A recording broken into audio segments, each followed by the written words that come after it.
అందరూ కూడా తలలు ఉంచి కళ్ళు మూసుకొని ప్రార్థనలు ఏకీపించినట్లయితే ఈ రాత్రి కాల సమయంలో మొదటి దినం ప్రభు మనందరితో తన దాసుని మరుగుపరుచుకుని తన దాసుని యొక్క ముఖాంతరంలో నుండి మనందరితో మాట్లాడలాగున ఈ రాత్రి కాల సమయంలో ప్రభు స్వరం కొరకు మనందరూ కూడా కనిపెట్టుకుందాం. స్తోత్రం నాయనా.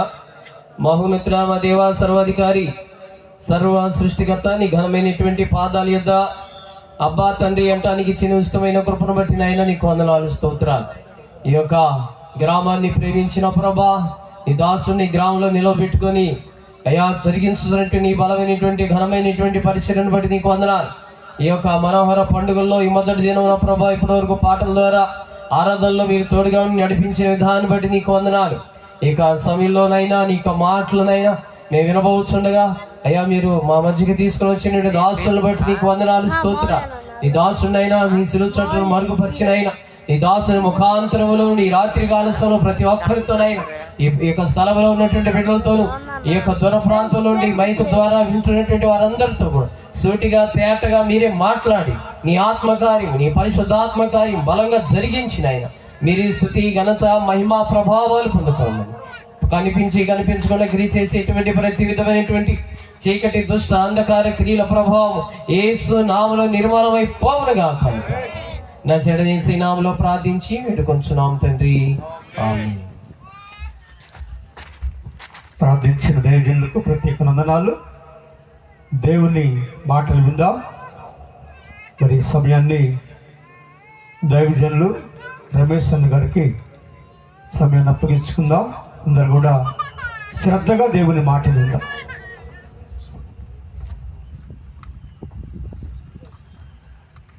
Praise the Lord.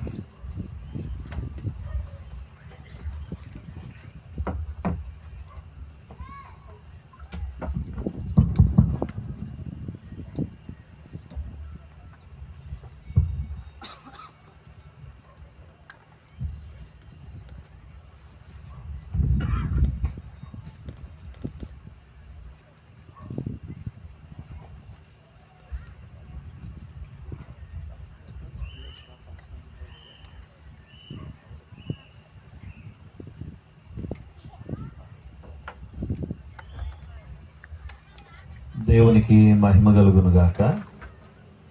ఈ ప్రాంతంలో ఈ మనోహరమైన పండుగలు జరగటానికి ప్రభు స్థానిక దైవ సేవకులు సంఘము వారి ప్రయాస, వారి భారాన్ని దేవుడు దీవించి ఈ రీతిగా ఈ సభలను అనుగ్రహించినందుకు ఒకసారి 2 చేతులెత్తి దేవునికి స్తోత్రాలు చెబుదాం. సమస్త మహిమ ఘనత మన ప్రభువైన యేసుక్రీస్తుకే కలుగునుగాక. మరి ఇక్కడికి నన్ను ఆహ్వానించిన స్థానిక దైవ సేవకులకు వందనాలు. అలాగే వేదిక మీద ఉన్న దైవ సేవకులకు, వేదిక ప్రక్కన ఉన్న దైవ సేవకులందరికీ కూడా వందనాలు. మీ అందరికి కూడా వందనాలు చెప్పవచ్చు కదా. కుర్చీలో ఉన్న వాళ్ళు కూడా చెప్పండి వందనాలు. మీలో ఎంతమంది బైబిల్స్ తీసుకొని వచ్చారు? బైబిల్ పైకెత్తి చూపించండి ఒకసారి. తీసుకురాని వారు బైబిల్ లేక తేలేదా, లేదంటే బైబిల్ ఉండి కూడా తీసుకురాలేదా? దేవుని సన్నిధికి వస్తున్న మనం ఖచ్చితంగా పరిశుద్ధ గ్రంథాన్ని కలిగి ఉందాం. దేవుని వాక్యాన్ని మనం ఇక్కడ నేర్చుకోవడానికి వస్తున్నాం కనుక ఆ వాక్యము మన చేతుల్లో ఉండటం మనకి ఎంతైనా అవసరం. బెరయ సంఘస్థులు పౌలు గారు చెబుతున్న లేఖనాలు అలాగున ఉన్నాయో లేదోనని పరీక్షించి చూచారని రాయబడి ఉంది.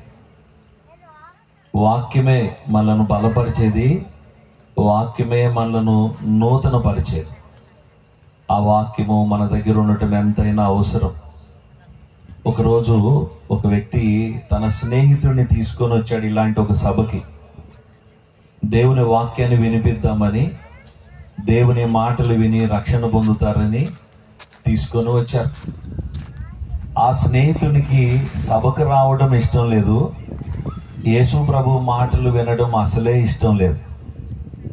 కానీ తన ఫ్రెండ్ కోసం మొహమాటపడి మోమాటం కొద్దీ వచ్చి కూర్చున్నాడు. పాటలైతే విన్నాడు. వర్తమానం ప్రారంభించగానే ఇక యేసు ప్రభు గురించి చెప్తారా బాబు వీళ్ళు అని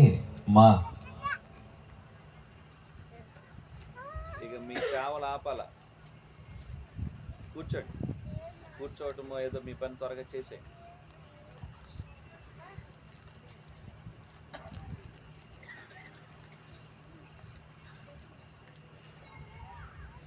వాక్యం వినడం ఇష్టం లేక యేసు ప్రభుని గురించి చెప్పే పాస్టర్ గారి మాటలు చెవిన పడకూడదని 2 వ్రేళ్ళు చెవుల్లో పెట్టుకొని కూర్చున్నాడు. ఎందుకంటే ఆ మాట చెవిన పడుతుందేమో, లోపలికి పోతుందేమోనని. సేవకుడు ఏం చెప్తున్నాడో తనకేం తెలియదు, తనకి వినపడటం లేదు, చెవులు మూసుకొని ఉన్నాడు. వర్తమానం వస్తా ఉంది, అంతసేపు చెవుల్లో వ్రేలు పెట్టుకొని గట్టిగా మూసుకొని కూర్చున్నాడు. ఇక చివరికి వస్తుంది వర్తమానం. ఈలోగా ఒక ఈగ ఆ ముక్కు మీద వాలింది. ఇతను 2 చేతులు ఇలా పెట్టుకొని ఉన్నాడు కదా చెవుల్లో వ్రేళ్ళు, దాన్ని ఇలా అంటున్నాడు. చిన్నగా అది పెదాల మీద వాలుతుంది, పోతుంది వస్తుంది, పోతుంది వస్తుంది. ఈసారి ఏకంగా ముక్కులోకి పోయింది. ఎప్పుడైతే ఏక ముక్కులోకి పోయిందో ఒక రకమైన దురదగా జిలగా అనిపించి ఇటు ఎదిరించి చేతులు ఇసి ఆ ఏకను కొడదాం ఇట్లా అన్నాడు.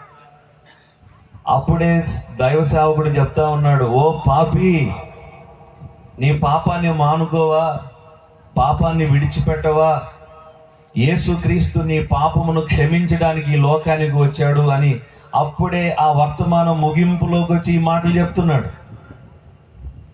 ఎప్పుడైతే ఓ పాపి ఎవడ్రా పాప అంటున్నాడు ఈయన అని ఇలా చూడటం, చూసినాడు అంతే చూస్తున్నాడు. యేసుక్రీస్తు శిలువ దర్శనం అనుభవించాడు. ఆ రోజు తన హృదయాన్ని యేసు ప్రభుకి ఇచ్చి ఆ స్థలం నుంచి తిరిగి వెళ్ళాడు. చప్పట్లు కొట్టి ఒకసారి ప్రభుని కనపరచవచ్చు కదా. దేవునికి మహిమ కలుగును గాక. ఇక్కడ చెప్పబడే ప్రతి మాట మీ బ్రతుకులకు ఆశీర్వాదకరమైందని గుర్తుంచుకోండి. రండి దేవుని వాక్యాన్ని విందాం. సమూయేలు మొదటి పుస్తకం, మీ దగ్గర ఉన్న పరిశుద్ధ గ్రంథాలు తెరిచి ఈ మాటలు గమనించండి. సమూయేలు మొదటి పుస్తకం 18వ అధ్యాయం.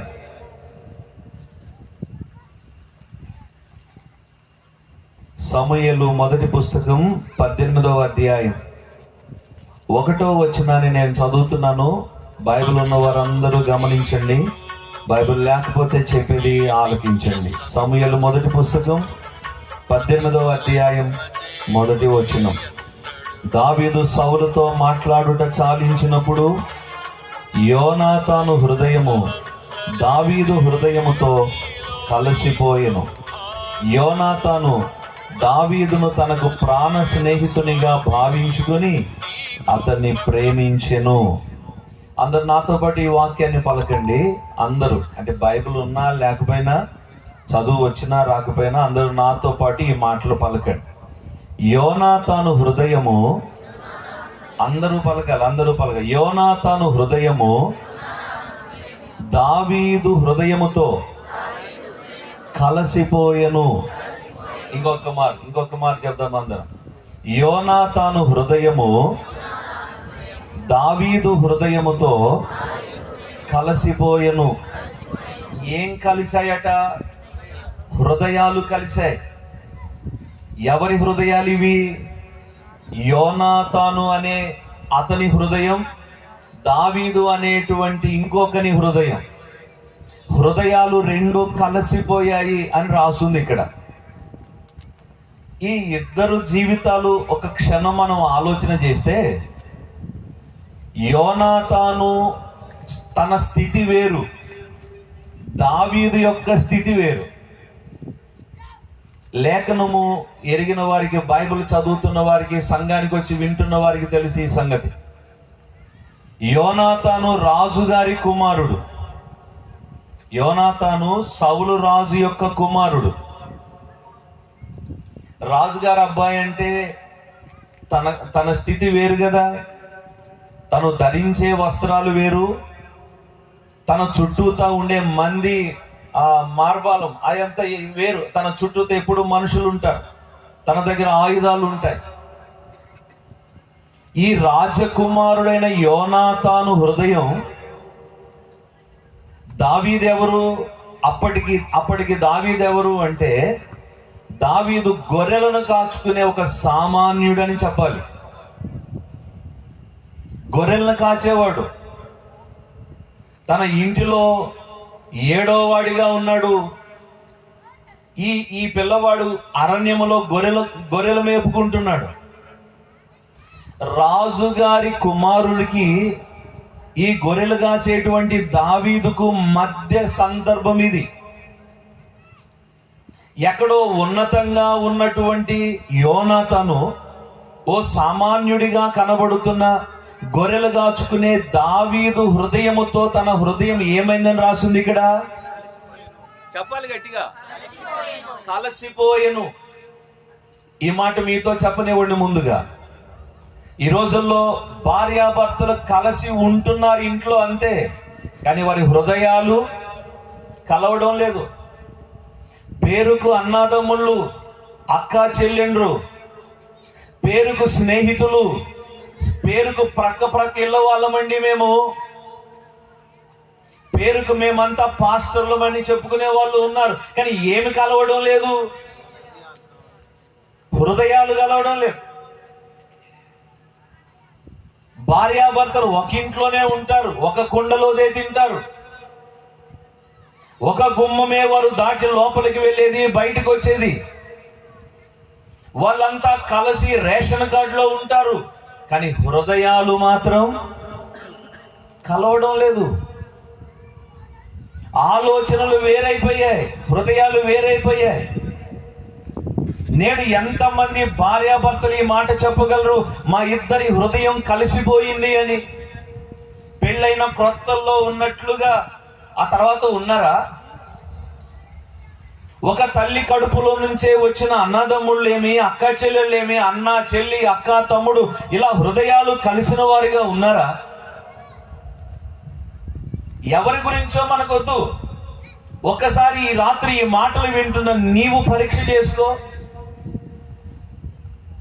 మరి అలాంటిది ఓ రాజకుమారుడికి, గొర్రెలు కాచుకునే ఒక సామాన్యుడికి మధ్య హృదయాలు కలిసిపోయాయి. వారిద్దరి హృదయాలు కలుసుకున్నాయి. చేతులిచ్చి చేతులు కలుపుకోవడం కాదు, ప్రైజ్ ది లార్డ్, వందనాలు, దేవునికి స్తోత్రం, ఇది కాదు. చేతులు కలపడం కాదు. చెప్పండి, చెప్పరేంది? హృదయాలు కలిశాయి.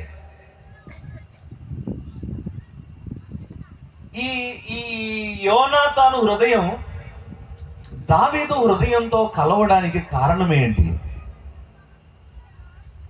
ఎందుకు యోనాతాను అనే ఈ రాజకుమారుడు దావీదు అనేటువంటి ఆ గొర్రెలు కాచుకునే వ్యక్తికి ఆకర్షితుడయ్యాడు? ఒకవేళ ఇక్కడ మనం చెప్పుకోవలసి వస్తే, ఆ దావీదు సామాన్యునిగా కనబడుతున్న ఆ దావీదు ఈ రాత్రి మనం అందరము కూడుకోవటానికి కారణమైన ప్రభువైన యేసు క్రీస్తుకు సాదృశ్యంగా ఉన్నాడు. చప్పట్లు కొట్టి దేవుని కనపరచవచ్చు కదా. అదేంటండి, గొర్రెలు కాసుకునే ఆయన్ని సామాన్యుడిని దేవుడితో పోలుస్తారు, రాజకుమారుడితో కదా పోల్చాలి అని మీరు అనుకోవద్దు. యేసయ్య లోకానికి సామాన్యుడిగానే కనిపించాడు. యేసయ్య లోకం దృష్టిలో ఎండిన భూమిలో మొలచిన లేత మొక్కవలే. ఎంతమందికి అర్థమవుతుందని చెప్పేది? చెయ్యొత్తండి. వింటున్నాం అన్నోళ్ళు ఒకసారి చెయ్యొత్తండి బాగా. ఓకే, అర్థమవుతుంది అన్నోళ్ళు చెయ్యొత్తండి. మళ్ళీ ఆ పర్లేదు చెప్పయ్యి అన్నోళ్ళు చెయ్యొత్తండి. ఏది ఎత్తనే నవ్వుతారు? ఓకేనా? చెప్పేది అర్థమవుతుందా? ఈ దావీదు ఎవరికి గుర్తుగా ఉన్నాడు, సాదృశ్యంగా ఉన్నాడు? యేసు క్రీస్తు ప్రభుకి. ఈ యోనాతాను నీకు నాకు గుర్తుగా ఉన్నాడు, సాదృశ్యంగా ఉన్నాడు. అట్లయితే ఇప్పుడు మన హృదయాలు ఎవరి హృదయంతో కలుసుకోవాలి? చెప్పాలి, యేసయ్య హృదయంతో కలిసిపోవాలి ఈ రాత్రి. ఆమేనండి. యేసయ్య హృదయముతో మన హృదయం కలవాలి. యేసయ్యతో మన హృదయం కలవాలి. శరీరాలు ఇక్కడ ఉండడం, ఊరికే నోటితో యేసు యేసు యేసు అనడం కాదు. ఈ రాత్రి మన హృదయం ఆయనతో కలవాలి. ఆయనతో మన హృదయము కలిసి ఏకమై ఆయనలో మనం, మనలో ఆయన ఉండేలాంటి ఒక అనుబంధాన్ని, అనుభవంలోనికి మనం అందరం ఈ రాత్రి నడిపించబడుదుగాక. ఈ రాజకుమారుడు దావీదు పట్ల ఎందుకు ఇంతగా తన హృదయంపై కలిసింది అంటే, ఆ ముందు అధ్యాయంలో దావీదులోని కొన్ని ప్రత్యేకమైనటువంటి లక్షణాలు చూచాడు యోనాతాన్. అసలు ఏం జరిగింది అంటే, ఈ చరిత్ర అంతా, ఈ కథ అంతా మనకు బాగా తెలుసు. కథ అన్నాను కానీ అది చరిత్రలో రాయబడింది, జరిగింది, యథార్థమైన సంఘటన.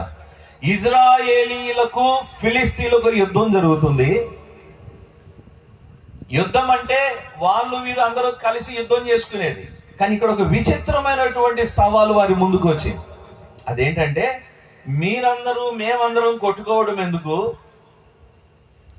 ఫిలిస్తీన్ల తరపున నేను ఒకడిని వస్తున్నాను, మీలో నుంచి ఒకడిని పంపించండి, ఇద్దరు కొట్టుకుంటాం, ఎవరు గెలిస్తే వారికి మిగిలిన వారు బానిసలైపోవాలి, దాసులైపోవాలి అని చెప్పారు. చెప్పింది కూడా ఎవరు? ఫిలిస్తీన్లే, శత్రువులే. అప్పుడప్పుడు మన జీవితాలు శత్రువుల ఆలోచనలకు లోబడిపోతుంటాయి, ఎందుకనో అర్థం కాదు.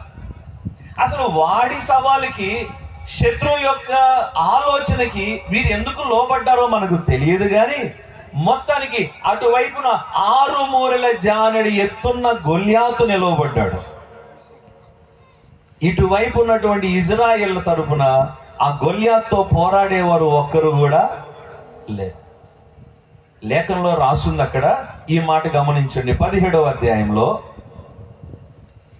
ఈ 6 మూరల జానడి ఎత్తున్న గొల్యాతును బట్టి చూడండి. 17వ అధ్యాయం 11వ వచనం.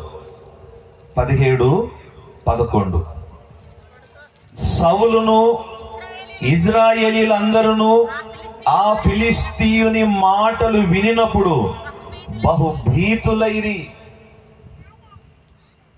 మొట్టమొదటిగా ఇజ్రాయేలీలకు భయం పట్టింది. చెప్పండి మా, ఏం పట్టింది వాళ్ళకి? గట్టిగా చెప్పాలా? దయ్యం పట్టడం కాదు. ఏం పట్టింది? భయం. ఎంత కండలు తిరిగిన వాడైనా గొవ్వలాగా అయిపోయేది. దేన్ని బట్టి? భయాన్ని బట్టే. ఓ పిల్లోడు బాగా ఎత్తుకుంటాడు, నా ఎత్తుంటాడు. అసలు మందిరం దగ్గర ఆడుకుంటూ ఇసుక కుప్ప, అప్పుడు మందిరం కడుగుతున్నాం, వెనక మందిరం. ఆ ఇసుక కుప్ప మీద ఎక్కి ఆ ఇసుక తీసుకుని అందరూ తలల మీద చల్లుతున్నాడు. పిల్లలు నా దగ్గరికి వచ్చి, అన్నా వాడు ఇసుక మా మీద పోస్తున్నాడు అన్నా అంటే, వెళ్ళి రే అట్లాంటి పనులు చేయకూడదురా అన్నాను. చెప్పి నేను మరలా వేరే వాళ్ళు వస్తే వాళ్ళతో మాట్లాడటానికని వెళ్ళిపోయాను. అసలు నా మీద అన్నకి చెప్తారంటారా మీరు అని ఒక్కొక్కటి ఇసుక కుప్పలు వేసి కొట్టాడు. ఎత్తుకున్నాడు కదా అందరికంటే, కొట్టాడు. సరే నేను లోపల ఉన్నాను కదా, మరలా అన్న దగ్గరికి పోవడం ఎందుకులే అని పిల్లలు, చిన్నపిల్లలు వీళ్ళంతా, సండే స్కూల్ పిల్లలు, మొత్తానికి ఎట్టకేలకు నేను వాళ్ళతో మాట్లాడటం అయిపోయి వాళ్ళ దగ్గరికి వచ్చేసరికి వీళ్ళంతా మొహం నల్లగిపోయి, కంటి వెంట దారులు గార్చుకొని, జుట్టు అంతా చెరిగిపోయి, బట్టలు నిండా మట్టి పూసుకొని, ఒకడికైతే జేబు చినిగిపోయి, ఒకడికి కాలర్ చినిగిపోయి ఉన్నారు. మొత్తం అక్కడ 16 మంది పిల్లల్ని 15 మందిని కొట్టాడు వీడు. నేను వచ్చి చూసి, ఏంటిరా ఇట్ట అయిపోయారు, ఇట్ట ఆడుకున్నారు ఏందిరా అంటే, ఒక్కొక్కడు ఏడుస్తున్నాడు, నన్ను కొట్టాడన్నా. నేను దగ్గరికి పిలిచి చెప్పాను కదరా ఎందుకు నువ్వు అట్లా చేసావు అంటే, వాడు ఏం మాట్లాడు, మెల్లకుండా ఉన్నాడు. సరే అట్లా వాళ్ళతో మాట్లాడుతూ ఉండగా వాడికి కాస్త భయం చెప్పేలోగా చీకటి పడింది. ఈ చీకటిలో వాళ్ళ అమ్మమ్మ వచ్చి రోడ్డు మీద, రే శరత్తో ఇంటికి రా, స్నానం చేద్దు అంది. అంతే, పిలిచింది. వీడు వస్తున్నానమ్మమ్మా అన్నాడు. అటు పోతాడు, ఇటు వస్తాడు, అటు పోతాడు, ఇటు వస్తాడు. నేను అక్కడే కూర్చున్నాను, పిల్లలు నా దగ్గర కూర్చున్నారు, పాటలు పాడుకుంటా ఉన్నాం. అట్లా పోతాడు, ఇట్లా వస్తాడు. 10 అడుగులు వేస్తాడు, మళ్ళీ వెనక్కి వస్తాడు, 10 అడుగులు వేస్తాడు, వెనక్కి వస్తాడు. వాళ్ళ అమ్మమ్మ పిలిచింది విన్నాక, రే పోవేంట్రా నువ్వు అంటే దగ్గరికి వచ్చి అంటాడు, ఇటు చేతులు కట్టుకో అన్న ఎవరన్నా తోడు పంపించన్నా. ఎక్కడికి అంటే ఇంటి దాకా అన్న. వాళ్ళ ఇల్లు అందూరమే, అది జనరేటర్ ఉన్నంత దూరం ఉంటది. ఎందుకురా అన్న, మొన్నాడు పామును చూశానన్నా, 15 మంది పిల్లల్ని కొట్టినోడు చీకటి పడేసరికి అక్కడ పామును చూసి అంతకు మునిపెప్పుడు భయపడిపోతున్నాడు. భయం చాలా ప్రమాదకరమైంది. ఇజ్రాయేలీలు మొత్తం, ఇక్కడ రాయబడిన మాట 11వ వచనంలో, చెప్పండి. ఇజ్రాయేలు మొత్తం ఆ మాట విని ఏమేరట, భయపడిపోయారు, భయపడ్డారు. జాగ్రత్తగా వినండి, అందరూ గడగడ వణుకుతున్నారు. మనకు తెలుసు కదా, దావీదు ఆ గొల్యాతుతో పోరాడి గొల్యాతును ఓడించాడు. అంటే ఏం చేశాడో తెలుసా? మొట్టమొదటిగా ఆ ప్రజలందరి భయము నుండి విడుదల కలుగు చేశాడు దావీదు ఆ దినాన. చెప్పింది అర్థమైందా మీకు? అంత భయములో ఉన్నారు. ఎవరి మాటలు విని? చెప్పండి, గొల్యాతు మాట విని. అన్న మీరన్న అరవండి అన్న, కొద్దిగా వాళ్ళు కొద్దిగా కనెక్ట్ అయిందాక. ఎవరి మాట విని భయపడ్డారు? గొల్యాతు మాట విని. థ్యాంక్ యూ నా. గొల్యాతు మాట విని అందరి గుండెల్లో భయం ఉంది. ఇప్పుడు ఆ గొల్యాతు పడగొట్టబడ్డాడు. దావీదు పడేశాడు గొల్యాతుని. దావీదు గొల్యాతును హతమార్చాడు. ఇప్పుడు చెప్పండి, వాళ్ళందరి గుండెల్లో ఉన్న భయం పోయింది. ఎవరి వలన పోయింది? వినపడలేదు. సామాన్యుడిగా కనబడ్డాడే, గొర్రెలను కాచుకునే ఓ కాపర్లాగా కనిపించాడే. ఆ సామాన్యుడు కాదు, అసామాన్యమైన కార్యం చేశాడు అక్కడ. వారందరి గుండెల్లో ఉన్న భయము నుండి విడుదల కలిగించాడు. అందుకు యోనాతాను హృదయం, చెప్పాలి, దావీదు హృదయంతో కలుసుకుంది. ప్రభువైన యేసుక్రీస్తు నీ భయము నుండి విడిపించేవాడై ఉన్నాడు. కొట్టు గట్టిగా చప్పట్లు, మరి గట్టి కొట్టు. దేవునికి మహిమ కలుగును గాక. యేసుక్రీస్తు ప్రభు ఒక్కడే మన భయాల నుండి విడిపించగలిగిన వాడు. ఒక్కొక్కరికి ఒక్కో భయం. ఈరోజు తండ్రి ఫోన్ చేసి వాళ్ళ బిడ్డ చదువు విషయమై ఏడుస్తున్నాడు. ఏం చదివించాలో, ఎలా చదివించాలో అర్థం కావట్లేదు అన్నయ్య. పెద్ద ఆయన చూస్తే మనమే దడుచుకునేలా ఉంటాడు. చిన్న పిల్లోళ్ళ ఏడుస్తున్నాడు. తన బిడ్డలు ఏం చదివించాలి, ఎలా చదివించాలో చిన్న దిగులు తన హృదయంలో, భయం. ఇంకో సహోదరుడు ఫోన్ చేశాడు. నాతో పాటు వచ్చిన అన్న వాళ్ళ స్నేహితుడు. కుమార్తె డెలివరీ అయ్యింది. ఆ చిన్న బిడ్డ హాస్పిటల్లో పెట్టారు, ఐసీయూలో. 8వ నెలలో పుట్టాడు. బరువు తక్కువగా ఉన్నాడు. బ్రతుకుతాడో లేదో చెప్పలేదు. ఏడుస్తున్నాడు చిన్న పిల్లోడిలాగా. వాళ్ళు అన్నారట, నువ్వు ఇంటి మీద ట్యాంకీ పెట్టించావు అబ్బాయి. ఏంటిది?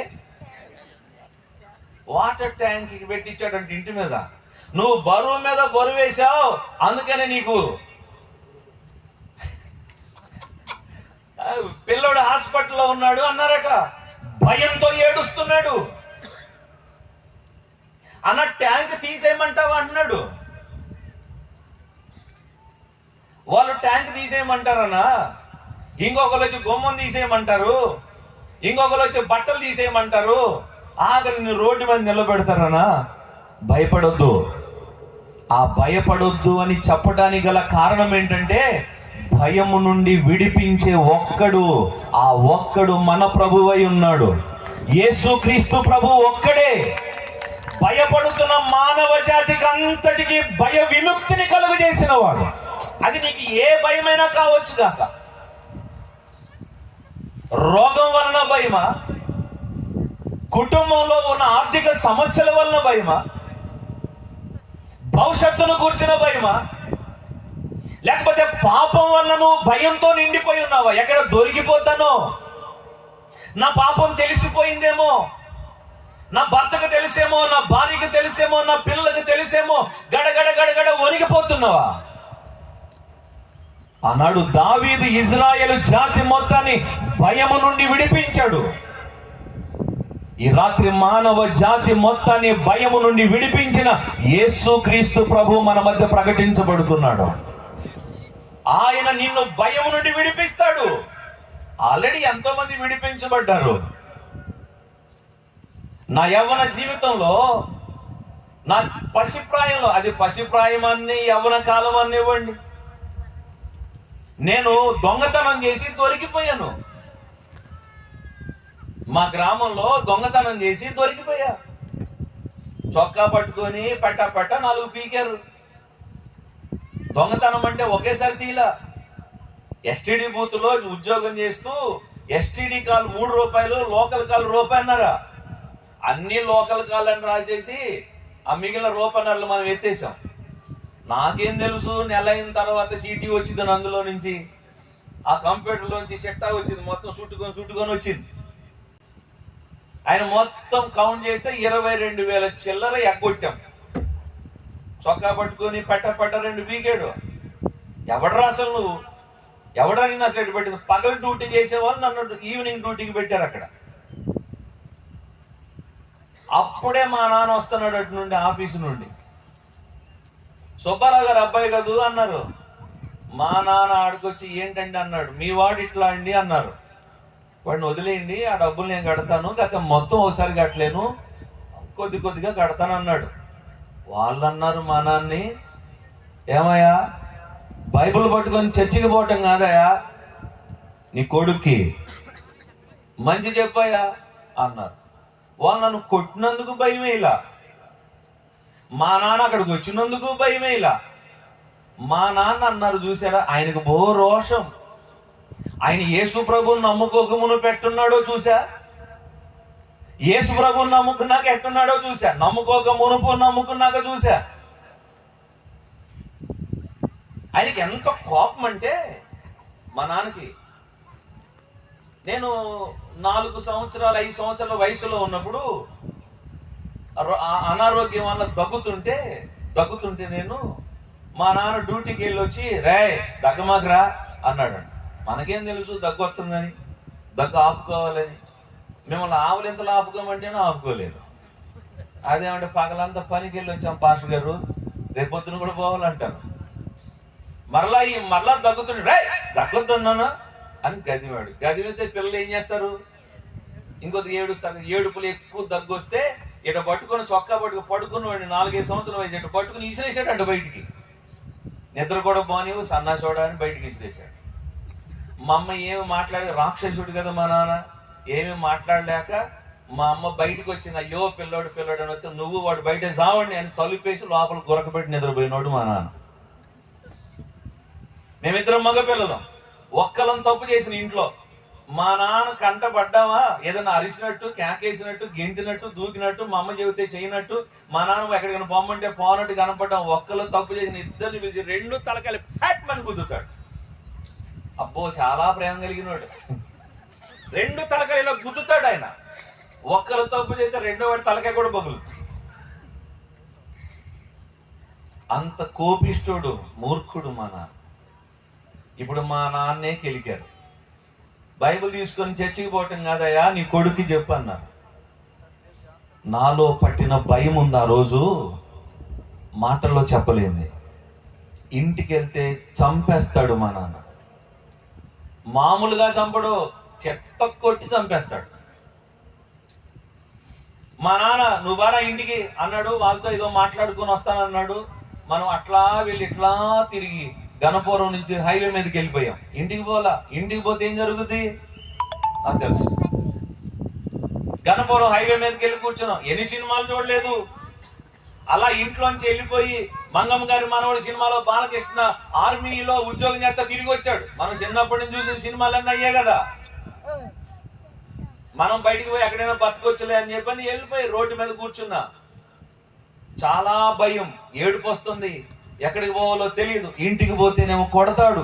కొట్టడం అట్లా ఇట్లా కాదు, చచ్చిపోయేలా కొడతాడు, చంపేస్తాడు కూడా. భయంతో గడగడలాడిపోతున్నాను. 12:30 అవుతుంది. ఎంఎల్ కంపెనీ సైరన్, మధ్యలక్ష్మి గారి కంపెనీ సైరన్ మోగింది. డ్యూటీలో ఉన్న వాళ్ళంతా బయటకు వస్తారు, ఊళ్ళో ఉన్న వాళ్ళంతా డ్యూటీ ఎక్కుతారు. మినిమం 600 నుంచి 700 మంది ప్రజలు డ్యూటీ దిగుతారు, మళ్ళీ 600-700 మంది డ్యూటీ ఎక్కుతారు. వీళ్ళలో ఎవరైనా నన్ను చూసి రారా అని సైకిల్ ఎక్కించుకున్నా, చేయి పట్టుకుని ఇంటికి తీసుకెళ్ళినా మా నాన్నగారు ఇది ఇంకా 2 అంతల చెక్క. ఈ జనం రాక మునిపే కనబడక ముందే పోదాం, ఎట్లాగూ టైం 12:30 అయింది కదా, టకటగా ఇంటికి వెళ్ళిపోయి ఆ ఇంటి దగ్గర ఎక్కడో గేటు బయటనో పంచలో ఎడో చాటు తాత పక్కనో పడుకొని పొద్దున వెళ్ళిపోదాం, నిద్రపోయి ఉంటారు అని ఇంటికి వచ్చా. వస్తే లైట్లు ఎట్లాగ వెలుగుతున్నాయి తెల్లగా. గేట్ అలా తీసానో లేదో, లోపల రారా అన్నాడు మా నాన్న. భయం, మామూలు భయం కాదు అది. చిన్నగా లోపలికి వెళ్ళాను. మా అమ్మని మా అన్నయ్యని బయటికి పంపించాడు, తలుపేశాడు. ఈరోజు మీతో నిలబడి కుదురుగా ఉండి మాట్లాడుతున్నాను కానీ ఆ రోజు కుప్పగూలిపోయినటువంటి పరిస్థితి, గుండె నీరైపోయింది. ఒక్క మాట తిరిగి సమాధానం చెప్పుకోలేని పరిస్థితి నాన్నకి. భయం భయం భయం, చెమటలు పట్టిపోతున్నాయి. మనస్ఫూర్తిగా ఒక మాట ప్రార్థన చేసుకున్నాను, యేసయ్యా నొప్పి తెలియకుండా చచ్చిపోవడానికి సహాయం చేయి. దెబ్బంటే భయమే, నానంటే భయమే, కానీ అక్కడ తప్పు చేయకుండా మాత్రం ఉండలేకపోయాను. నొప్పి తెలియకుండా చచ్చిపోవడానికి సహాయం చేయని ప్రార్థన చేసుకున్నా. వెనక నుండి వచ్చి మెడ మీద గట్టిగా చెయ్యేశాడు, గొంతు పిసికి చంపేస్తాడు అనుకున్నా. రే రమేష్, యేసు ప్రభుని నమ్ముకున్నాను కాబట్టి నిన్ను వదిలేస్తున్నా, లేదంటే ఈరోజు నా చేతుల్లో నువ్వు చచ్చేవాడివిరా, బతికితే సరిగ్గా బతుకురా అన్నాడు. తలుపు తీసి బయటికి వెళ్ళాడు. మా అమ్మ వచ్చింది, ఏందిరా తలుపు తీసాడు అంటనే, ఎక్కడ కొట్టాడురా, ఏం చేశాడురా అని అడుగుతుంది. మాటలు లేవు, నాలోంచి ఒక్క మాట కూడా రావడంలా. ఇక మంచాలకి అన్నం వండారు, ఎవరు తినలా ఇంట్లో. మనం చేసిన ఘనకార్యానికి తాతయ్య అమ్మ నన్ను ఏం అనలేక, ఎందుకంటే ముందు నాన్న కోపాన్ని తట్టుకోవాలిగా, వాళ్ళు ఏం అనలేకుండా ఉన్నారు. ఇక దుప్పటి కప్పుకొని పడుకున్నాను, ఏడుస్తున్నాను. ఆ దుప్పటిలో బహుగా ఏడ్చాను ఆ రాత్రి. అప్పుడు నాకు 16 సంవత్సరాలు. బహుగా ఏడ్చి ఏడ్చి ఏడ్చి ఏడ్చి నా పాపాలన్నీ ప్రభు దగ్గర ఒప్పుకున్నాను. ఒక మాట నా చెవిలో ప్రతిధ్వనించింది ఆ రాత్రి, యేసు ప్రభు నమ్ముకున్నాను కాబట్టి నిన్ను వదిలేస్తున్నా, యేసు ప్రభు నమ్ముకున్నాను కాబట్టి వదిలేస్తున్నా. ఆ మాట నా చెవుల్లో గింగురమంటుంటే యేసు ప్రభు ఎంత గొప్పగా దేవుడు భయం నుండి విడిపించగలడో ఆ రాత్రి నేను అనుభవించాను. యేసు ప్రభు నా రక్షకునిగా స్వీకరించాను ఆ రోజు. ఆయనతో నా జీవితం ఈ రోజు వరకు. నీతో ఈ మాట చెప్పడానికి సంతోషిస్తున్నాను. నీ ప్రతి భయం నుండి విడిపించి నీకు నెమ్మదిని సమాధానాన్ని ఇవ్వగలిగిన వాడు యేసుక్రీస్తు ప్రభు ఒక్కడే. ఆయనతో నీ హృదయం కలవాలి. రాత్రి నీ హృదయం ఆయనతో కలవాలి. ఆమేనండి. ఇంకా ఇజ్రాయేల్ పరిస్థితి ఎలాగుందో రండి. ఇజ్రాయేల్ పరిస్థితి ఎలాగుందో రండి. 17వ అధ్యాయం 26వ వచనం, 26వ వచనం, 26, 17, 26. చదువుమా. దావీదు జీవము గల దేవుని సైన్యములను తిరస్కరించుటకు ఈ సున్నతి లేని ఫిలిస్తీయుడు ఎంతటి వాడు, వాని చంపి ఇజ్రాయేలీల నుండి ఈ నింద తొలగించిన వానికి. ఇజ్రాయేళ్ల మీద ఏముందట? చదివిన వాక్యం చెప్పండి. ఇందాక ఏముంది? భయం. ఇప్పుడు ఏముందట వారి మీద? నింద. వారందరి మీద నింద ఉంది, ఇజ్రాయేళ్ల మీద. ఏం మీలో పోరాడేవాడు లేడా? ధైర్యం ఉన్నవాడు లేరా? మీరు దేవుని ప్రజలా? లేదంటే మీరా పురుషులు? మీరు మగవారేనా? ఇలాంటి ఎన్నో అవమానకరమైన మాటలతో ఇజ్రాయేల్లో ఒక్కడు కూడా ముందుకు రాకపోవడం వలన ఇజ్రాయేల్ జాతి మొత్తం మీద ఏముంది చెప్పండి? ఇప్పుడు నింద ఉంది. సామర్థ్యం కలిగిన వాడు లేడా? మీరు మనుషులా? మీకు రోషం లేదా? ఓ పురుషులారా, మీకు మీసాలు లేవా? ఓ రాజా, నువ్వు అసలు రాజువేనా? మీ రాజ్యంలో శూరుడు వీరుడు ఎవడు లేడా? ఇలాంటి ఎన్నో మాటలతో ఒక్కడు కూడా చలనం లేకుండా ముందుకు పోవట్లా. అందుకని జాతి మొత్తం మీద ఏముంది చెప్పండి? నిందుంది. ఇప్పుడు చెప్పండి, దావీదు గొల్యాతును చంపటం వలన చెప్పాలి ఇప్పుడు నింద తొలగించాడు దావీదు. చప్పట్లు కొట్టు, దేవుని నామాన్ని మహిమపరచు. గట్టి కొట్టాలి. మరి దావీదు ఎవరికి గుర్తుగా ఉన్నాడని చెప్పుకున్నాం?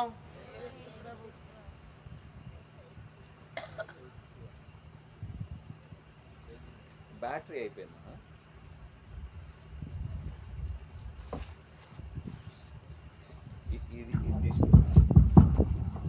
Praise the lord. వింటున్నామన్న వాళ్ళు చెయ్యొద్దండి. మైక్ ఆగిపోతే మీకు మెలకు వచ్చి ఉంటుందిలే.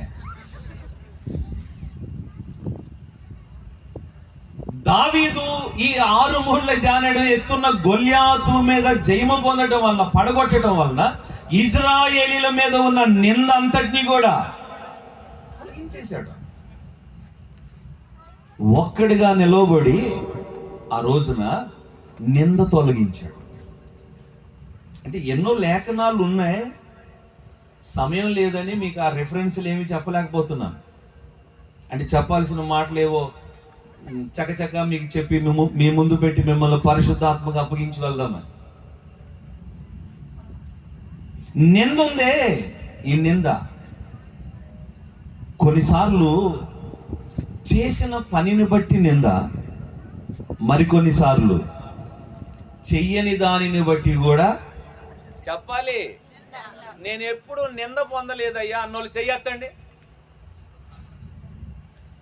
నా మీద ఏ నింద లేదన్న వాళ్ళు చేయెత్తాలి, చిన్నప్పటి నుంచి ఇప్పుడు దాకా. కొన్ని నువ్వు చేసిన దాన్ని బట్టి, కొన్నేమో చెయ్యని వాటిని బట్టి.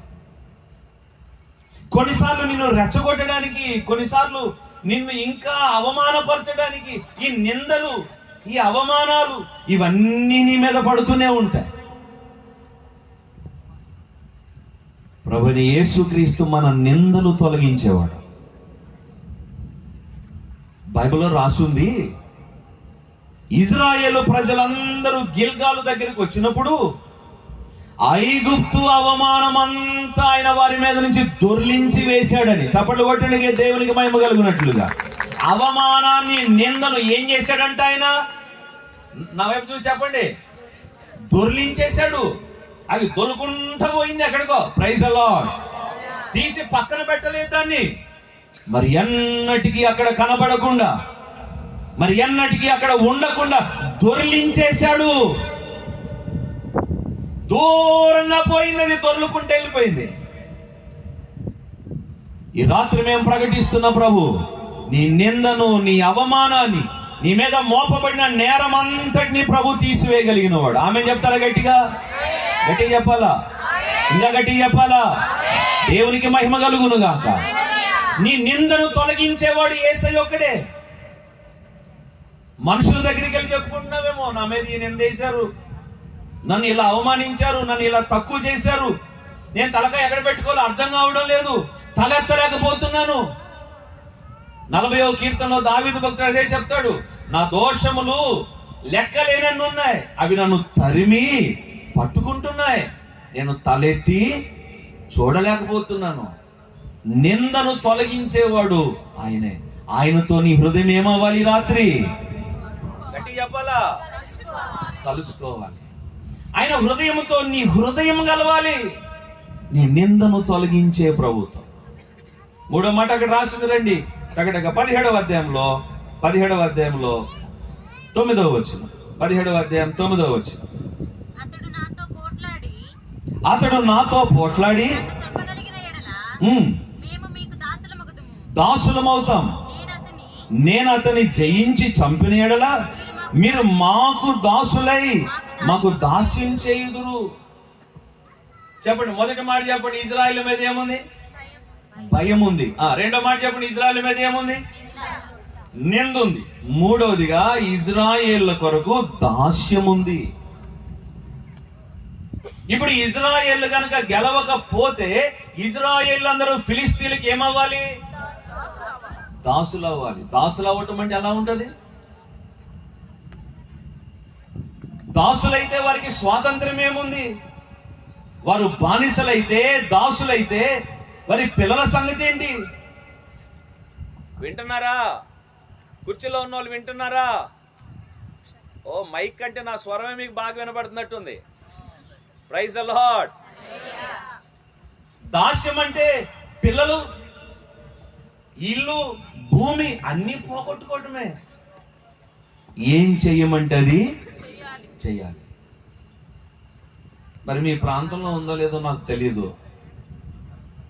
మా ప్రాంతాల్లో ఈ పొగాకు బేర్ నీళ్ళు కానీ ముందే వచ్చి 50,000 ముందే వచ్చి ₹1,00,000 ఇచ్చిపోతారు. మీ వైపు కూడా ఉందా? ఏదో చెప్పండి, ఉందో లేదో? లేదా? అటువైపు తీసుకుంటాను. తీసుకున్న తర్వాత ఏదో ఒక అప్పు కట్టుకుంటారు, లేదంటే ఏదో ఒక అవసరం తీర్చుకుంటారు. చిన్నగా మరలా ఈ పరిస్థితులన్నీ చక్కబడుతున్నాయి లోపు వాళ్ళు వస్తారు. రావాల్సిందే. ఎక్కడికి? పనికి. పనికి రావాలి. వీళ్ళు పని కొరకనే తీసుకున్నారు. ఒక మాటలో చెప్పాలంటే ముందుగానే వాళ్ళని వాళ్ళు అమ్మేసుకున్నారు. ఒక్కొక్కరు వచ్చి ఏడుస్తుంటారు మందిరం దగ్గరికి వచ్చి, అన్నయ్య మాకు ఉండాలని ఉంది, కానీ వాళ్ళ దగ్గర డబ్బులు తీసుకుని అవసరానికి అడ్డం పెట్టేసాం, ఇప్పుడు పోక తప్పడం లేదు. ఇక అక్కడి నుంచి వచ్చే రూపాయి లేదు. ఆల్రెడీ డబ్బులు తీసుకొని ఏం చేశారు? వీళ్ళు వాడేసుకున్నారు. ముందుగానే తమను తాము వారికి దాసులు చేసేసుకున్నారు. వాళ్ళ అవసరాలు అలా చేసే వారిని. ఇక్కడ లేఖనంలో రాయబడి ఉంది, ఇజ్రాయేలీలు ఫిలిస్తీన్లకి ఏమవ్వాలి? ఇప్పుడు దాసులు అవ్వాలి. ఇప్పుడు దావీదు వెళ్ళి గొలియాతును చంపాడు అంటే ఇప్పుడు మీరు చెప్పండి, వారు పొందబోతున్న దాసత్వం నుండి దావీదు ఇజ్రాయేలీలను విడిపించాడు. అయితే ఇప్పుడు చెప్పు, నీ దాసత్వం నుండి విడిపించగలిగిన వాడు యేసయ్య ఒక్కడే. యేసు ప్రభు నీ పాపదాస్యం నుంచి విడిపించగలడు. లేఖనం ఏం చెప్తుంది? యోహాను సువార్తలో, పాపం చేయు ప్రతివాడు పాపమునకు దాసుడు. నీ పాపానికి నువ్వు దాసుడివి, అంతే. మీరు వినే ఉంటారు, సందర్భం కాబట్టి చెప్తున్నా. ఒక అక్క తమ్ముడు ఇద్దరు అలా సెలవులకి ఊరికి పోతున్నారు. ఇంటర్మీడియట్ ఎగ్జామ్స్ అయిపోయి అమ్మమ్మ వాళ్ళ ఇంటికి వెళ్తున్నారు. వీడికేమో క్రికెట్ పిచ్చి. రాయి దొరికితే చాలు ఇట్టా పరిగెత్తుకొని పెట్టి ఇసిరేస్తుంటాడు. రాయి కనపడితే చాలు తీసుకొని ఏదో దానికి వికెట్లు కొడుతుంటాడు. వీడు అలా ఆడుతూ దారిలో వస్తూ ఒక రాయి విసిరేస్తే ఓ బాతు చచ్చిపోయింది. రాయి తగిలి బాతు చచ్చిపోయింది. పక్కనే ఎవరుండి చూశారు? ఇది వాళ్ళ అక్కుండి చూచింది. వాళ్ళ అక్క చూచి ఆ తమ్ముడితో, ఎరా తమ్ముడు బాతుని చంపావుగా అంటే, వెంటనే వాడు అంటున్నాడు, అక్క ఈ సంగతి ఎవరికి చెప్పొద్దు. తీరా ఆ బాతు ఎవరిదో కాదు, వాళ్ళమ్మమ్మ వాళ్ళదే. అయ్యో బాతు మూలుగుతా పడిపోతే వాళ్ళమ్మమ్మే బయటికి వచ్చింది. అక్క ఈ సంగతి అమ్మమ్మ వాళ్ళకి చెప్పొద్దు. బాతును రాయితో కొట్టానని చెప్పొద్దు అక్క. వెంటనే అక్క అంటుంది, ఊరుకోరా తమ్ముడు, నేను ఎందుకు చెప్తాను నీ గురించి, చెప్పను అంది. వీడు అమ్మయ్య అనుకున్నాడు. సరే అమ్మమ్మ వాళ్ళ ఇంటికి వెళ్ళిన తర్వాత పలకరించుకోవటం అంతా అయిపోయి ఒక రోజు 2 రోజులు గడిచాక వాళ్ళ అమ్మమ్మ అలా బయటికి పోతూ ఈ పిల్లకి చెప్పింది, అమ్మాయి కొంచెం కసులు జిమ్ము నేను వచ్చే లోపంది. ఈ పిల్ల టీవీ పెట్టుకొని కూర్చొని, రే తమ్ముడు అంది. ఏంటక్క అంటే, ఇల్లంతా ఊడూరా అంది. నేను మగపిల్లోడిని అక్క, నేను ఊడ్చేది ఏంది అంటే, వాళ్ళ అక్క అంటుంది, చెప్పమంటావా ఏంటిది? నువ్వు బాతును రాయితో కొట్టి చంపావని అమ్మమ్మకి చెప్పమంటావా, కసు ఊడుస్తావా? వెంటనే వాడు మాట్లాడకుండా చీపురు తీసుకున్నాడు, ఇల్లంతా ఊడ్చేశాడు. తర్వాత సాయంకాలం వాళ్ళ అమ్మమ్మ అంట్లన్నీ బయటేసి కడుగుదాం అనుకునే లోపు ఎవరో అక్కడ గృహప్రవేశం అంట, ఇంటికి వచ్చి తమలపాకులు ఇచ్చి రమ్మంటే పోయింది. పోతా పోతా అమ్మ కొద్దిగా 4 గంటలు కడుగమ్మా అంది. అక్కడ కూర్చొని కుర్చీలో కూర్చొని అంటుంది, రే తమ్ముడు అంట్లు గడుగురా. అంట్ల మగపిల్లోడిని నేను అంట్లు కడగటం ఏంటక్క, మర్చిపోయావా? ఏంటది? బాతును రాయితో కొట్టిన సంగతి మర్చిపోయావా? ఈ సంగతి ఎవరికి చెప్తాను? అమ్మమ్మకి చెప్తాను. వద్దక్క, వాడు అంట్లన్నీ శుభ్రంగా కడిగేశాడు. ఇక చూడు, వాడి చేత ఇంటడి చాకిరి, చెయ్యకూడని పనులన్నీ. బాత్రూమ్ కూడా కడిగిచ్చింది అక్క. బాత్రూమ్ కూడా పెనాయిల్ వేసి శుభ్రంగా కడుగుతా వాడు ఏడ్చుకుంటా బాధపడుతున్నాడు. దీని అంతటికి కారణం ఏంటంటే, నేను ఆ రాయి తీసుకోవటం, ఆ రాయిని విసిరేయడం, బాతు చచ్చిపోవటం, ఆ చచ్చిపోయిన బాతు మా అక్క చూడటం. ఏమైపోయాడు చెప్పండి? తన పాపం తను ఏం చేసింది? దాసునిగా చేసింది, బెదిరిస్తూ ఇక దాసత్వంలోకి వెళ్ళిపోయాడు. ఇక ఈ పనులన్నీ చేయలేక ఒకరోజు వాళ్ళ అమ్మమ్మ దగ్గరికి వెళ్ళిపోయాడు. ఒక్కడే వెళ్ళి వాళ్ళ అమ్మమ్మ దగ్గరికి వెళ్ళి, అమ్మమ్మ నన్ను క్షమిస్తావా? ఒక సంగతి నీకు చెప్తాను, ఏంటో చెప్పురాయ్యా అంటే, అమ్మమ్మ నన్ను క్షమిస్తానని ముందు నువ్వు మాటి అమ్మమ్మ, అప్పుడు చెప్తాను. క్షమిస్తాను చెప్పురా, చెయ్యి ఇచ్చి చెప్పు అమ్మమ్మ క్షమిస్తానని. చెయ్యి తీసుకొని చేతిలో వేసుకొని క్షమిస్తాను చెప్పురా అంటే, అమ్మమ్మ ఆ బాతుని నేను చంపానమ్మమ్మ, రాయేసి కొట్టింది నేనే. అప్పుడు 1 వారం రోజుల క్రితం బాతు చచ్చిపోయింది కదా, నేనే అమ్మమ్మ అంటే, వాళ్ళ అమ్మమ్మ అందట, నువ్వు రాయేయటం బాతు చచ్చిపోవటం నేను చూశానయ్యా, మీ అక్క నీ చేత ఈ పనులన్నీ చేయించడం కూడా నేను చూశాను. అయితే నువ్వు ఒప్పుకున్నాక నేను నిన్ను క్షమిద్దామని ఉన్నాను అని చెప్పిందట వాళ్ళ అమ్మమ్మ. అయిపోయింది, క్షమించేసింది, తన బరువంతా దిగిపోయింది. ఇంట్లోకి వచ్చాడు. వాళ్ళ అమ్మమ్మ బయట ఉంది కదా అనుకొని వాళ్ళ అక్క కాళ్ళు ఇటు సాపుకొని, రే తమ్ముడు ఇటురారా అంది. ఏంటక్క అని పోయాడు. కాలు నొక్కురా అంటాను. కాలు నొక్కురా నాకు అంటాను. ఏందక్క నేను కాలు నొక్కేది నీకు అంటే, మర్చిపోయావా? ఏంటది? బాతుని చంపాను. ఏంటక్క చెప్పమంటావా? ఎవరికక్క? అమ్మమ్మకి చెప్పమంటావా? అమ్మమ్మకి అక్క చెప్పుకోక్క. ఏంద్రు ఏందాదేమో పోతన్నా చెబుతున్నా, పోతున్నావా? పో చెప్పుకోపో. ఎందుకని? ఆల్రెడీ వీడు దాన్ని ఒప్పుకొని ఉన్నాడు. వాళ్ళ అమ్మమ్మ కూడా ఏం చేసింది? క్షమించింది. ఇప్పుడు వాడు దాసత్వంలో నుంచి విడుదల పొందాడు. ఈ రాత్రి మీతో ఈ మాట చెప్పనివ్వండి, ఎంతకాలం నువ్వు ఆ పాపం యొక్క దాసత్వంలో బ్రతుకుతావు? అది నేను ఏలుబడి చేస్తూ, ఆ పాపం నిన్ను లాక్కొని పోతూ ఎంతకాలము పాపం చేత ఏడవబడతావు, మరలు కొల్పబడతావు. ఆ పాప దాసత్వం నుండి నిన్ను విడిపించేందుకు సామాన్యుడిగా కనబడుతూ శరీరధారిగా వచ్చిన యేసుక్రీస్తు ప్రభు ద్వారా నువ్వు విడుదల పొందుదువుగా ఈ రాత్రి. ఆ రోజు దావీదు ఎలాగైతే ఇశ్రాయేలీయుల దాసత్వాన్ని విడిపించాడో, నీ దాసత్వాన్ని కూడా ప్రభు విడిపించేందుకే వచ్చాడు. విడిపించాడు. ఆ దాసత్వంలోకి వారు వెళ్లకుండా దావీదు ఎంతగానో ఆ రోజు యుద్ధం చేశాడు. నీ కొరకు నా కొరకు ప్రభు సిలువలో తన ప్రాణం పెట్టాడు.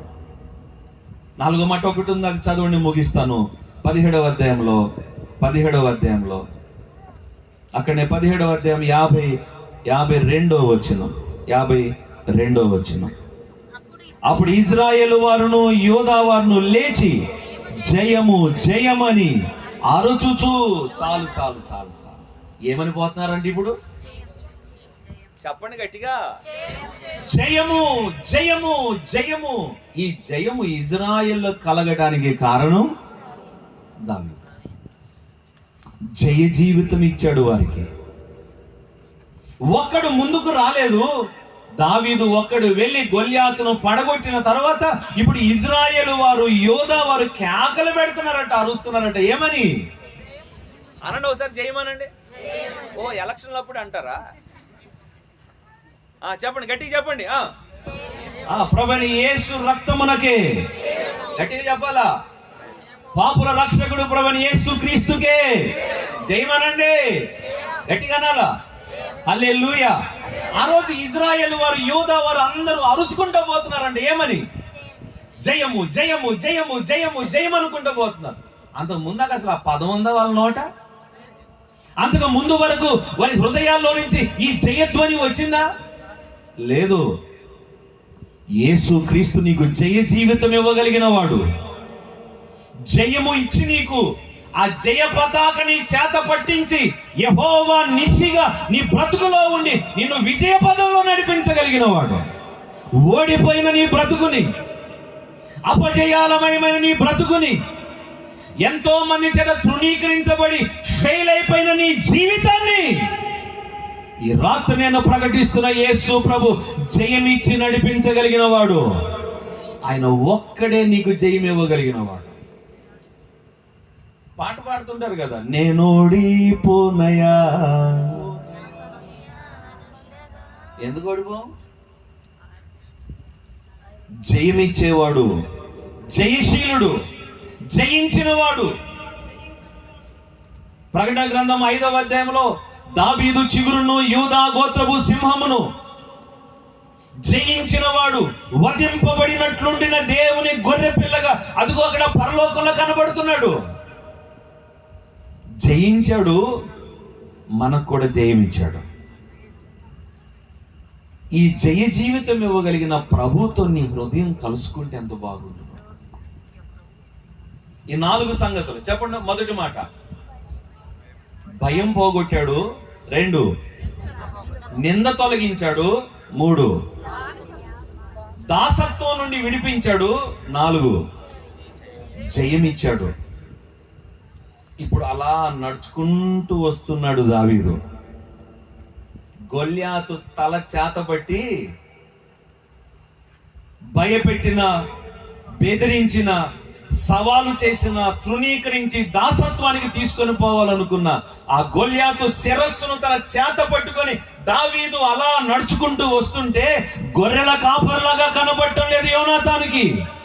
ఒక వీరుడిగా, ఓ అసామాన్యుడిగా, తాను రాజ వస్త్రాలు కట్టుకొని ఉన్నాడు, కానీ అసలైన రాజు దావీదే. తనకు అర్థమైంది తన హృదయంలో.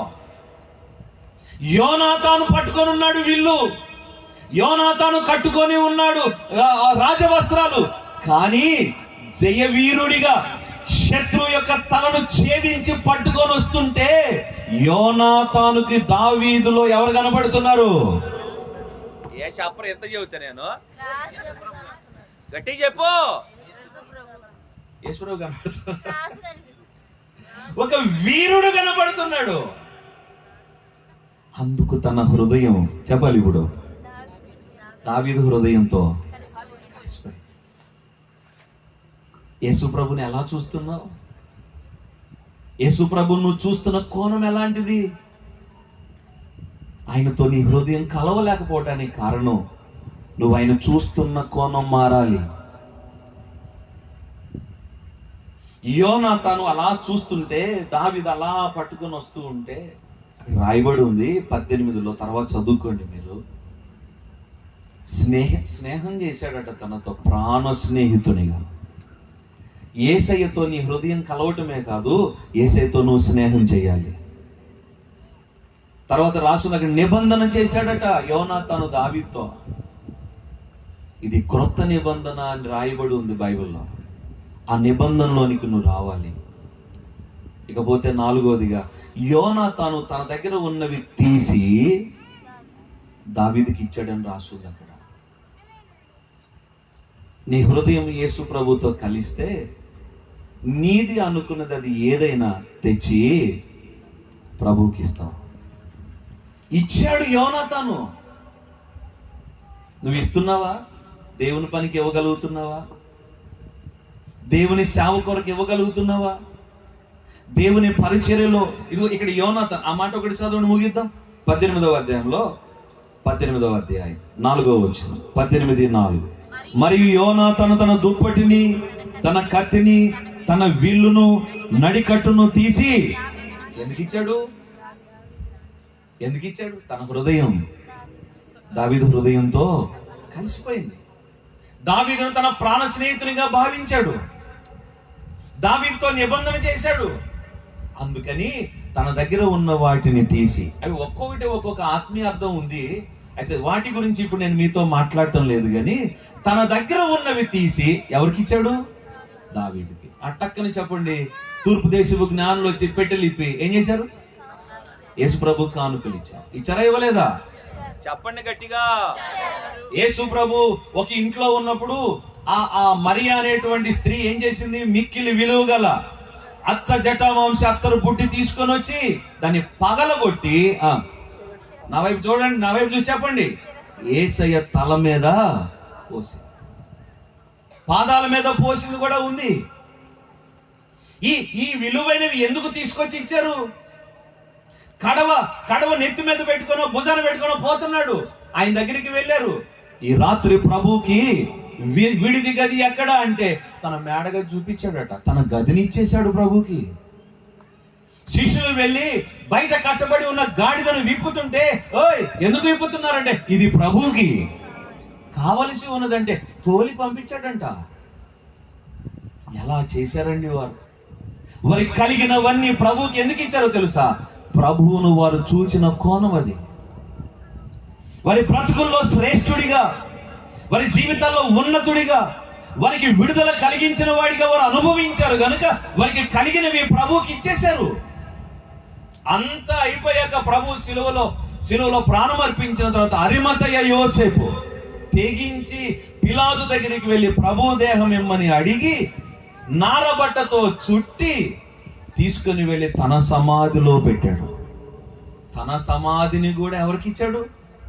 ప్రభువుకి ఇచ్చాడు. నువ్వేమిచ్చావు ప్రభువుకి? నీ జీవితం ఇచ్చావా? నీ హృదయం ఇచ్చావా? నీకు కలిగిన దానిలో ఏదైనా ప్రభువుకి ఇచ్చావా? అర్పణగా ఇచ్చావా? ప్రభువుకు నువ్వు ఇవ్వాలి అంటే ముందు నీ హృదయం దేవుని హృదయంతో కలవాలి. ఒక్కసారి కలువరి శిలువ వైపు చూడు. ఆనాడు గొల్యాతు తల చేతబట్టుకొని వస్తున్న దావీదును యోనాతాను చూచినట్లుగా ఈ రాత్రి మనందరి కొరకు శిలువలో ప్రాణం పెట్టి అపవాది కోరలను విరిచివేసి మనకు జయ జీవితం ఇవ్వడానికి శిలువలో ప్రాణమర్పించి సమాధి చేయబడి 3వ దినమున మృత్యుంజయుడై సజీవుడిగా తిరిగి లేచిన ప్రభువును చూడి రాత్రి ఆయన చూచి నీ బ్రతుకులో ఒక నూతనమైన క్రియను ప్రారంభించు. అందరూ లేచి నిలబడండి, ప్రార్థన చేసుకుందాం. అందరూ లేచి నిలబడండి, ప్రార్థన చేసుకుందాం. నీ హృదయం ప్రభు హృదయంతో కలిసి వెళ్ళాలి. ప్రభువా, ఇంతకాలం నేను మందిరానికి వస్తున్నాను, మీటింగులకు వస్తున్నాను, నా శరీరం మాత్రమే నా హృదయం నీ హృదయంతో పెనవేసుకున్నట్లుగా యాకోబు ప్రాణము బెన్యామీను ప్రాణముతో పెనవేసుకున్నట్లుగా యేసు ప్రభు శిష్యుడైన యోహాను ఆయన రొమ్మున ఆనుకొని కూర్చున్నట్లుగా ప్రభు నీవేమై ఉన్నావో, నీవు నా బ్రతుకులో ఏం చేశావో సరిగా చూచినట్లు నా కన్నులు తెరువయ్యా. యోనాతాను దావీదును చూచినట్లుగా నా బ్రతుకుకు జయమివ్వగలిగిన వాడు, నా దాసత్వం నుండి విడిపించగలిగిన వాడు, నా నిందను తొలగించగలిగిన వాడు, నా భయము నుండి విడుదల కలిగించగలిగిన వాడు. నీవే నా హృదయ రాజువి, నీవే నా ప్రాణ స్నేహితుడివి. నీ నిబంధనలోనికి నేను వస్తున్నానయ్యా. నా జీవితం నీకు అర్పిస్తున్నాను, నా హృదయం నీకు అర్పిస్తున్నాను, నా మిగిలిన శేష జీవితం నీకు అర్పిస్తున్నాను. ఇవిగో నా దగ్గర ఉన్నవి నీకు ఇస్తున్నాను అని యోనాతాను దావీదుకి ఇచ్చినట్లుగా ఈ రాత్రి నీ హృదయం, నీ జీవితం, నీ భవిష్యత్తు, నీ బిడ్డలు నీ కలిగినవి దేవునికి ఇవ్వు. దేవుడు నిన్ను కనికరించునుగాక. దేవుడు నీ మనోనేత్రములు వెలిగించునుగాక. ఆయనతో కలిసి ప్రయాణం చేస్తూ ఆయన ద్వారా జయ జీవితాన్ని నువ్వు అనుభవిస్తూ సాగిపో. ప్రార్థించు, ప్రార్థించు, మౌనంగా ఉండదు. ప్రార్థించు, ఒక్క నిమిషం నోరు తెచ్చి ప్రార్థించు. ప్రభువా, నీతో స్నేహం చేస్తానయ్యా, హృదయపూర్వకంగా నేను వెంబడిస్తానయ్యా, హృదయంతో నిన్ను సేవిస్తానయ్యా.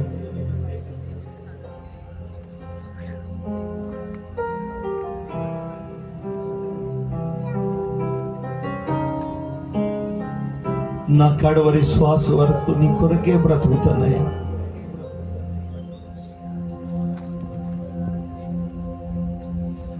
ప్రేమించేదా యేసు రాజా, నిన్నే ప్రేమించేదా,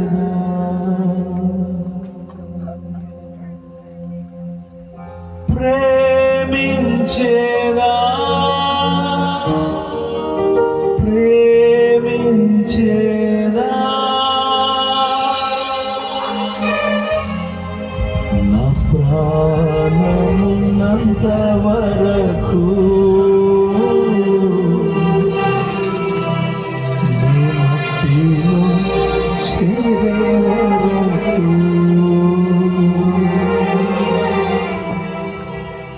నా ప్రాణమున్నంత వరకు నీ మహిమలు చేరే వరకు. అందరం చప్పట్లు కొడుతూ కళ్ళు మూసుకొని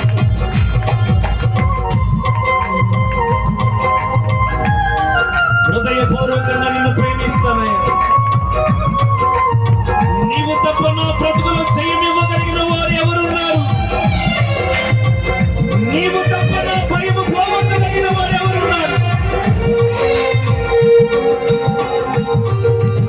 సేవించేదా యేసు రాజా, సేవించేదా,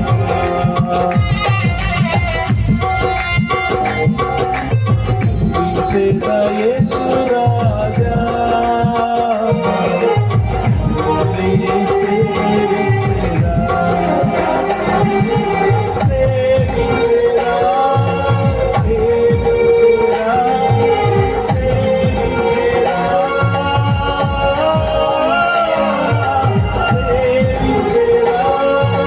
సేవించేదా,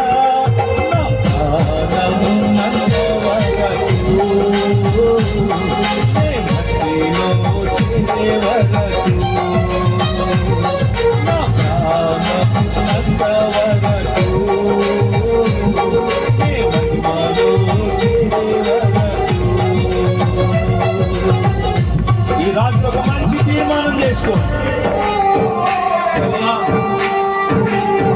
నా ప్రాణ స్నేహితుడవు నీవే,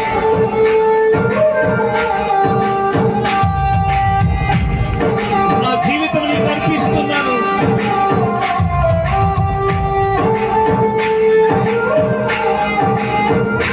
నా నిందను తొలగించిన వాడు, శత్రు సంహారము చేసి జయ జీవితం ఇవ్వగలిగిన వాడవు నీవే యేసయ్యా.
చేరే వరకు నా ప్రాణమున్నంత వరకు నీ మహిమలో చేరే వరకు నా ప్రాణమున్నంత వరకు నీ మహిమలో చేరే వరకు నా ప్రాణమున్నంత వరకు నీ మహిమలో చేరే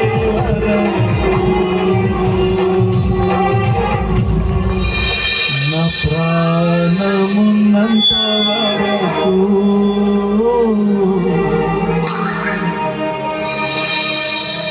నీ మహిమలో చేరే వరకు. ఇన్న వాక్యాన్ని దేవుడు మన హృదయం నాటినట్లుగా రతనబాబు పాస్టర్ గారు ప్రార్థన చేస్తారు. అలాగనే కళ్ళు మూసుకుని చెప్పబడిన దేవుని మాటలు నిమిత్తం పాస్టర్ గారు ప్రార్థన చేస్తారు. ప్రేమ కలిగిన మా తండ్రి, గొప్ప దేవా, మీ వందనాలు.